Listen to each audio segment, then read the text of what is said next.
June is over, so we can add up all our dividends and all our option income and see how much money I made in June. And that's what we're going to do in this video.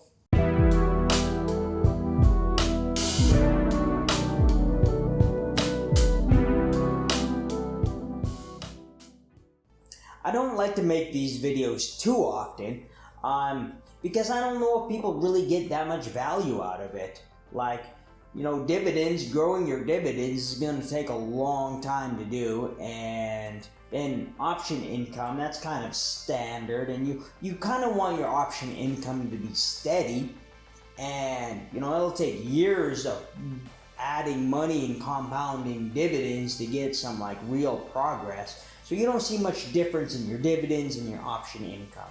So I guess that's why I don't like to make these videos. There really isn't anything new to do. So I make them, every couple months or so.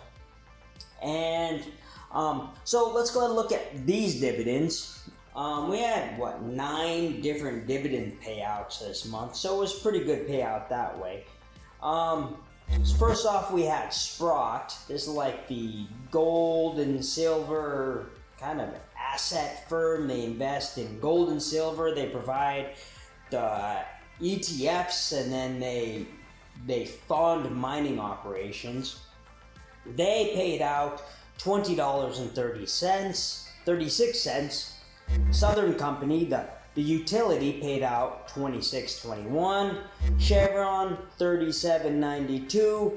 Microsoft paid out $39.19. McDonald's paid out $24.12. Realty Income paying out every month as always, $12.35. Waste Management, the garbage trucking company, they paid out $17.58. Lockheed Martin, that builds the jets and stuff, they paid out $24. And then VEIRX, this is the Vanguard Equity Income Fund.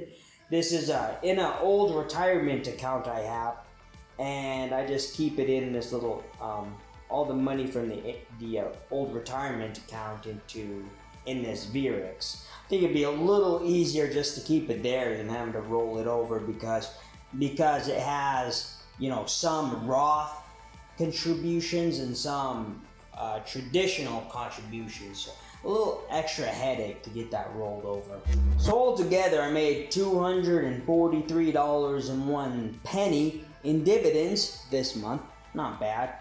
And my monthly average for dividends is $250. And I do want to get that up to $500. That's kind of like a near-term goal of mine. Next is options income, and that was pretty steady. I'm pretty happy with kind of how steady it is. I'm not taking any crazy risks with selling on meme stocks or AMC or nothing like that. I've got my options account, and I just want steady income to have higher than double-digit income from my options account. I closed out, 3, 5, 8 options this month, or in June, I should say. And, I'm selling all my options like 45 days to expiration. I don't sell weekly options. I know that you can get more premium, but I just think there's more risk involved by selling weekly options. I closed out a Snap put, made $141 there, closed out an XLE, $86.47, closed out a Palantir put for $187.94, closed out an AMD, $125.48, Dropbox for $145.94, then I opened up a new Snapchat and closed it out again in the month, so I made another $114.97 there. Another AMD, I made $113.97 off that, and then another Palantir, $108.94. So in May, I opened up a few contracts like Snapchat, Palantir, AMD, and then they rose back. The stock price rose quickly, so I was able to close those out early for good money. Then open up new contracts in the month of June, and the stock price still went up, so I was able to close the second round of those out really quickly. So it was a really good month just on these same three stocks: Snapchat, Palantir, and AMD. And altogether, $1,025.18. Now these are about as risky as stocks as I get. Is Palantir, Snapchat. I was playing with NEO, and that burned me. And then I'm still trying to recover from the Twitter thing after they had a bad earnings announcement. I'm averaging about $1,000 a month, or actually, I'm averaging about $824 a month for the year. So in January I had about $1,000. February I closed out $1,000 in premium, but March I got burned with a couple things. I think NEO was the big one. So altogether I took a loss on that month, so it's down $60 after closing out NEO.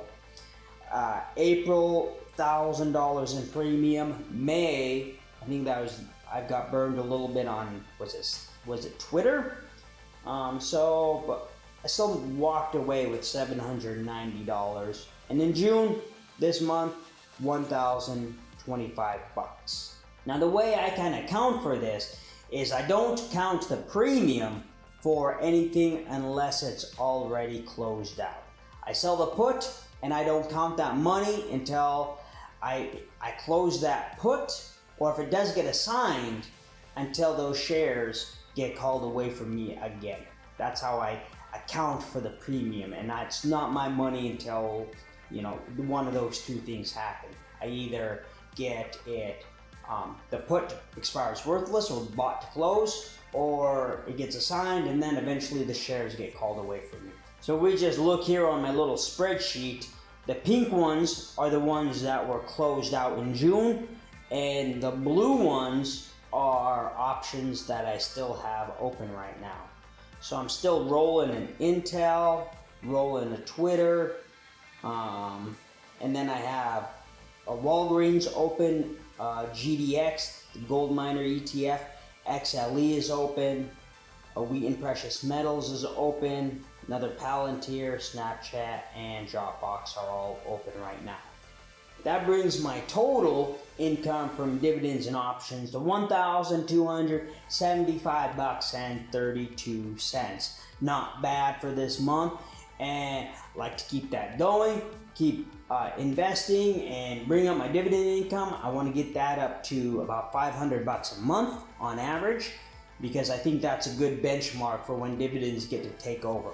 Then I want to get my options account to $100,000. Right now it's sitting at about $58,000, and I think that really put me in a good place financially, where it'd take a lot of stress off, and I'd have some sort of safety in the future. But still got work to do there. I did open up some new. I did buy up some shares of. Actually, I bought one share of Home Depot, so that'll add a little bit of extra dividend income. Home Depot trades at like 300 something bucks, so takes get a little bit here and there.